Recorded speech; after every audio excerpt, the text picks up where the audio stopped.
경기도 안성 양성교회 김손진 목사님이 40년 목회하시는 동안 만나신 이렇게 좋은 예수 소개합니다. 1984년 사역지 문제로 40일을 작정하고 밤마다 청계산에 올라가 기도했다. 하나님, 교회를 개척하도록 도와주시렵니까? 아니면 새 목양지를 허락해 주시렵니까? 어느 날 응답이 오기를 이런 집을 줄 테니 집에서부터 개척을 시작하라 하며 들어가는 골목, 나무까지 세세하게 보여주셨다. 얼마 후 감리교회 송권사님 댁에 가게 되었는데 내가 기도 중 환상으로 본 것과 똑같은 집이었다. 권사님, 혹시 이 집 팔려고 내놓으셨어요? 네, 3,700만 원에 내놓았는데 잘 팔리지가 않네요. 그럼 제가 사겠습니다.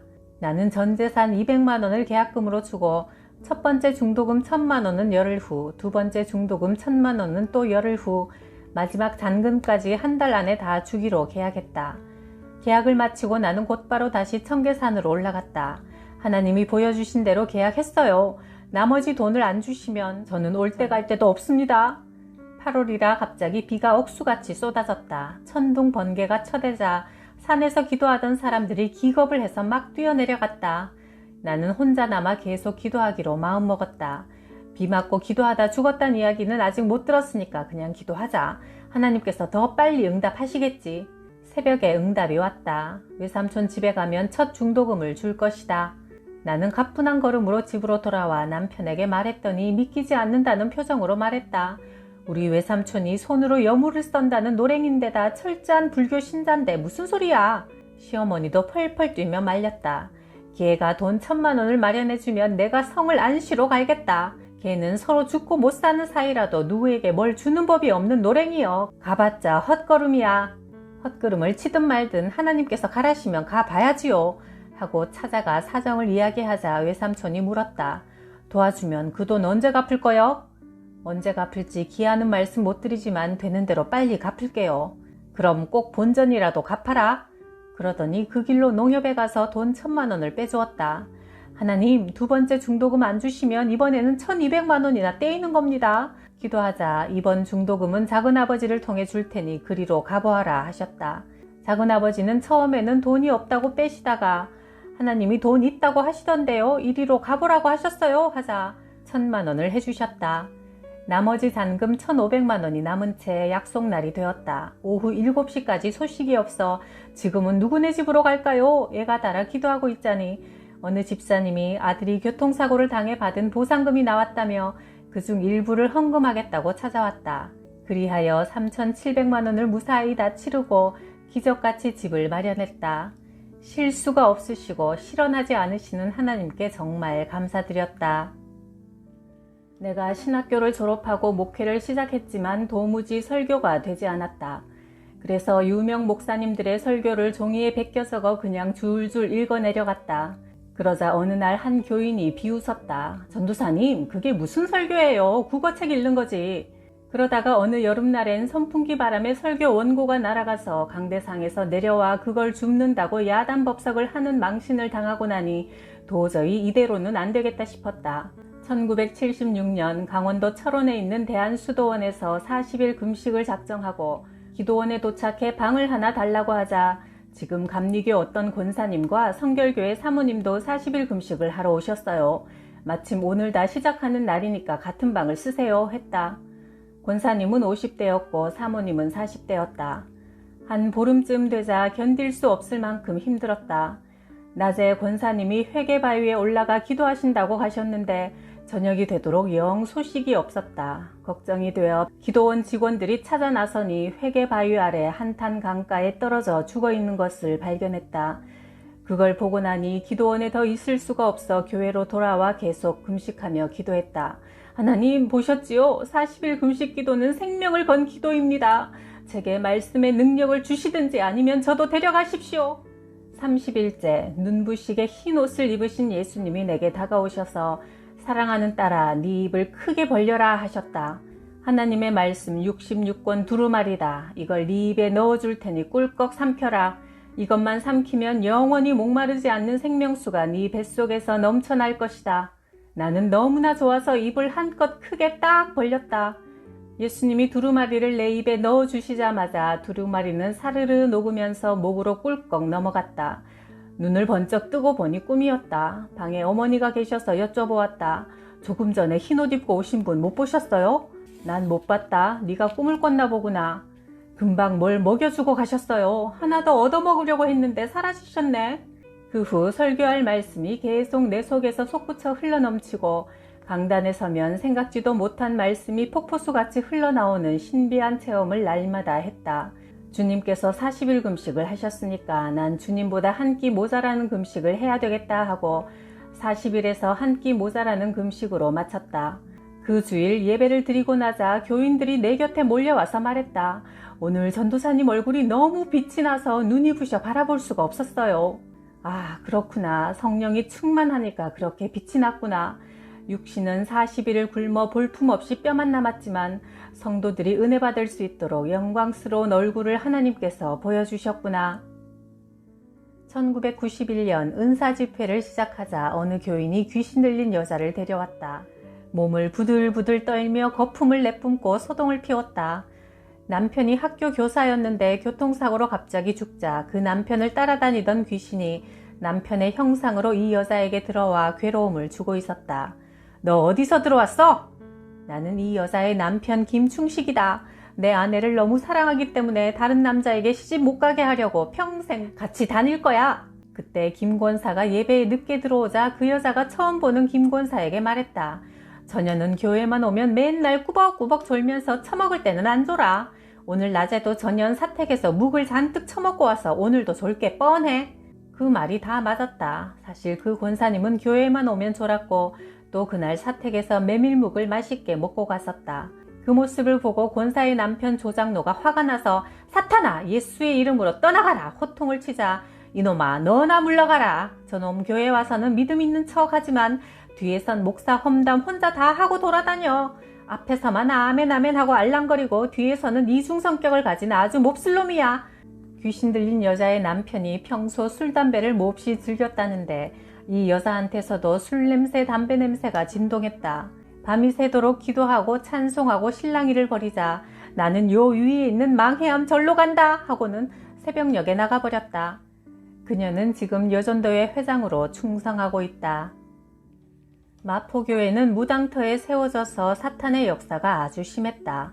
1975년 하루는 비가 내리는 저녁 무렵 교회 가서 기도하려고 방문을 열고 나서는데 입구에 서 있는 오래된 큰 감나무에 여자 하나가 목을 메고 죽어있는 모습이 보였다. 소스라치게 놀라 후다닥 방 안으로 다시 들어와 어머니에게 말씀드렸더니 어머니가 얼른 밖에 나와 두루 살펴보시고는 아무것도 안 보이는데 뭘 봤다고 그러냐 하셨다. 교회 옆에 마을에 토박이 무당 아줌마가 살아서 내가 물어보았다. 혹시 예전에 여기 감나무에서 무슨 일 없었어요? 아, 그 전에 처녀 하나가 그 감나무에 목 매달아 죽었지요. 아, 그랬구나. 사탄이 그 형상을 입고 가끔 심술을 부리는구나. 이건 기도로 이기는 수밖에 없겠구나. 나는 그때부터 소리소리 지르며 부르짖는 기도를 드렸다. 금요일에는 교인들이 북을 치고 찬송하고 부르짖으며 철야 예배를 드리고 있는데 아랫집 사는 아저씨가 잠옷바람으로 달려와 욕을 퍼부었다.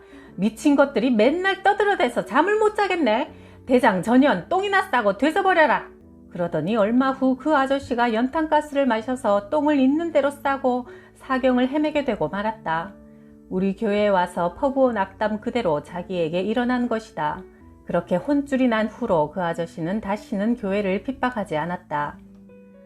1977년 우리 동네 자전거 가게 사장 부인 양성희 씨가 혀가 굳어 혓바닥을 밖으로 한 뼘쯤 빼물고 있어야 하는 이상한 병에 걸렸다.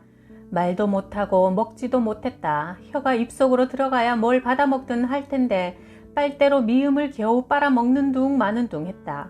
병원에 가서 검사를 받았으나 병명을 모른다 했고 혀가 풀린다는 별별 주사를 다 맞았으나 풀리지 않았다. 무당을 불러 일주일 동안 구슬해도 전혀 차도가 없었다. 꼭 목매달아 죽을 때 혀 빠진 사람의 형국 그대로의 처참한 모습이었다. 하루는 그 환자가 시어머니에게 종이에다 메모를 써서 주었다. 어제 꿈에 교회 전도사님이 흰옷을 입고 저를 찾아왔어요. 예수를 믿으면 나을 것 같으니 전도사님께 신방 한번 와달라고 전해주세요. 시어머니는 그 길로 편지를 들고 나를 찾아왔다. 내가 말했다. 제가 신방을 가는 것보다 온 가정이 먼저 주님 앞에 나오세요. 그랬더니 시어머니와 남편, 아들이 수요일날 모두 교회에 나왔다. 환자는 혀를 밖으로 쑥 빼문 채 말은 못하고 눈만 껌뻑껌뻑 하고 있었다. 혀는 벌써 죽어서 새까맸다. 그날 예배 때 온 교인들에게 공포했다. 전 교인이 이분을 위해 20일 작정 기도에 들어갑시다. 우리는 매일 교회에 모여 뜨겁게 기도했다. 일주일째 되는 금요일날 기도 중 하나님께서 그날 꼭 기적을 베풀어 주실 것 같은 확신이 들었다. 환자의 혀에다 손을 얹고 기도했다. 예수의 이름으로 명하노니 더러운 병마귀야 이 딸의 혀에서 떠날지어다. 그 순간 누워서 기도를 받던 환자가 어머니 하며 벌떡 일어났다. 뜨거운 불기운이 혀를 달구더니 혀가 오그라들었다는 것이다. 그녀는 시어머니를 끌어안고 엉엉 울었다. 기도하던 교인들도 놀라고 동네 사람들도 소식을 듣고 몰려와 눈을 둥그렇게 뜨고 구경들을 했다. 이 교회가 대체 웬일인고? 벙어리가 말을 하는 기적이 일어나다니. 나는 환자에게 주의를 주었다. 이제 혀가 풀렸다고 해서 예수를 이용할 마음 갖지 마세요. 예수 안 믿을 마음을 먹으면 혀가 또 그렇게 될 겁니다. 아니나 다를까 그날 밤 가족들이 모여서 그렇게 말했단다. 우리가 양반인데 어떻게 서양 예수를 믿냐? 급한 불 껐으니 이 다음에 믿기로 하자. 그러자 환자의 풀렸던 혀가 다시 굳어 또 혀를 빼물고 있게 되었다. 이튿날 아침 시어머니가 부랴부랴 나를 찾아와 말했다. 제 좁은 소견을 용서해 주세요. 손을 얹고 다시 기도하자 혀가 풀려 입 안으로 들어갔다. 그때부터 그 가정이 온전히 예수를 영접하고 지금까지 건강하게 잘 살고 있다. 나중에 이야기를 들어보니 그 아주머니는 둘째 부인인데 첫째 부인이 헛간에서 목을 메고 혀를 빼물고 죽었다고 한다. 그 며느리를 죽게 한 귀신이 그 형상을 입어 그녀에게 들어가 괴롭힌 것이다. 이런 신기한 기적을 본 교인들이 하나님의 크신 권능에 놀라움을 금치 못하고 나가서 예수의 복음을 힘차게 전하자 교회의 소문이 나서 급성장하게 되었다. 1977년 충북 영동 마포교회에서 목회할 때 어느 날 이웃교회 다닌다는 어떤 청년이 나를 찾아왔다. 젊은 사람이 몸이 빼짝 말라 곧 쓰러질 듯 위태해 보였다. 시선도 사람을 바로 쳐다보지 못하는 것이 뭔가에 크게 눌려있는 듯 했다.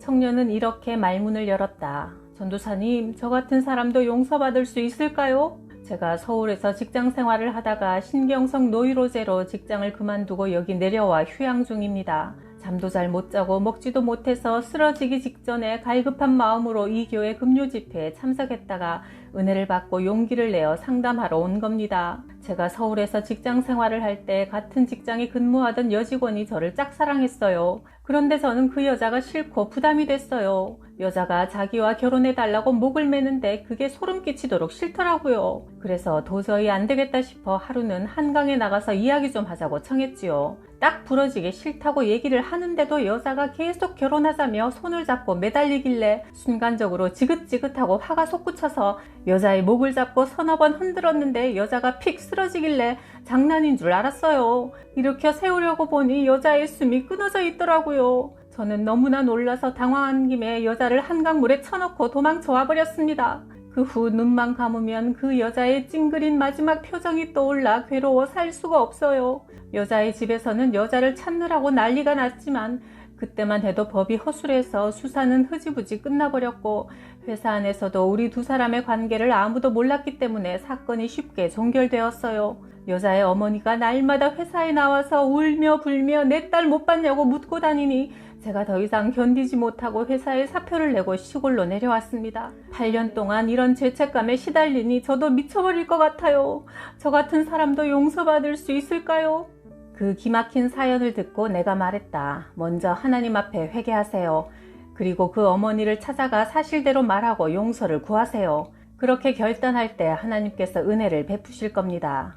그러나 청년은 하나님께 회개는 하겠지만 자수할 용기는 나지 않는다며 고개를 숙이고 떠나갔다. 실제 교도소보다 더 무서운 것은 죄책감의 감옥이다. 죄를 계속 덮어두기만 한다면 죄책감의 올무에 매여 결국 숨이 막혀 죽고 말 것이다. 사는 길은 회개에 합당한 행위로 하나님의 은혜를 입는 길 뿐이다. 1990년 김종렬 재정집사의 2살 난 아들 은수가 빌라 3층에서 콘크리트 밑바닥으로 떨어져 버렸다. 애를 안고 김형근 신경외과로 달려가니 숨은 쉬고 있었지만 머리가 바짝 깨어져 버렸다. 의사가 말했다. 머리가 한두 군데 깨진 게 아닙니다. 바가지가 깨지듯이 완전히 바싹 깨져버려 수술도 함부로 할 수 없습니다. 3일 안에 죽을 것 같으니 마음의 준비를 하십시오. 우리 교인들 다 내일 회사에 휴가 내고 기도원으로 기도하러 올라갑시다. 나는 교인들을 이끌고 청계산 기도원으로 올라갔다. 하나님, 두 부부가 하나님을 위해 사는 충성된 가정입니다. 이렇게밖에 보답을 못하십니까? 하나님이 제 입장이라면 목회할 마음이 나겠습니까? 차라리 제 목숨과 바꿔주십시오. 교회를 위해선 그게 100번 낫습니다. 제가 죽는 것은 괜찮지만 그 아이는 죽으면 안 됩니다. 지금 교회가 한창 부흥되는데 왜 이러십니까? 정말 저는 우리 은수 죽는 꼴 못 봅니다. 하나님, 차라리 이 산속에서 저를 데려가십시오. 10시간 동안 물 한 모금 마시지 않고 엎드려 기도했다. 응답을 받지 않으면 몸을 일으키지 않을 결심이었다. 심장이 타들어가는 마음으로 생명을 걸고 부르짖었다. 그러자 아침 무렵 하나님께서 응답을 주셨다. 그 아이의 머리에 칼을 대지 않아도 전혀 생명에 지장이 없으니 빨리 내려가거라. 나는 미친 사람처럼 기뻐서 은수 아버지 김집사에게 하나님의 응답을 알려주었다.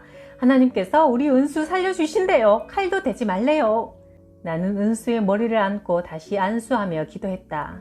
기도를 끝내자 말도 못하던 은수가 입을 열어 엄마 물 하자 의사가 황급히 가로막았다. 안 돼요. 물을 먹였다가 토하면 죽습니다. 내가 은수 엄마에게 말했다. 괜찮아요. 하나님께서 안 죽는다고 하셨어요. 물이든 우유든 찾는 대로 먹이세요. 은수가 나중에는 야쿠르트도 먹고 과자도 먹었다. 달라는 대로 주었지만 먹고도 토하지 않았다. 죽는다는 아이가 점점 더 생기가 나서 죽을 먹고 5일 후 퇴원하는 날 의사가 놀라움을 감추지 못하며 말했다. 야, 과연 양성교회는 하나님이 살아계시는 교회입니다. 죽은 자도 살리는 하나님이시네요. 은수는 머리 깨진 데가 다 붙어서 건강을 회복했다.